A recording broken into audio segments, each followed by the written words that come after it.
اللہ تمہارے سینے کھول دے گا۔ کیوں کہ وہ یہ کہتا ہے قرآن میں وَيَهْدِي إِلَيْهِ مَن يُنِيبُ، جو رجوع کرتا ہے میں اسے راہ دکھاتا ہوں۔ اب مانگو اللہ سے سیدھا راستہ، اہدنا الصراط المستقیم کہو، پڑھو نماز، وہ جو تمہاری نماز پڑھو گے تو مدد آئے گی، پیروں فقیروں سے مدد نہیں آتی۔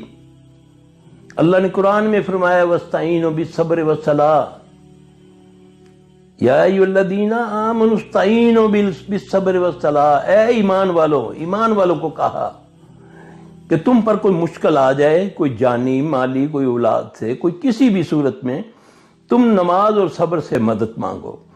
طویز گنڈوں سے مددیں نہیں آتی، یہ شارٹ کٹ جو ہم نے ڈھونڈے ہیں اس لیے آج ہم برباد ہو گئے۔ اللہ تعالی ہمیں معاف فرمائے۔ لوگ ہم سے سوال کرتے ہیں کہ جی یہ فلاں کیا ہے فلاں کیا ہے، اللہ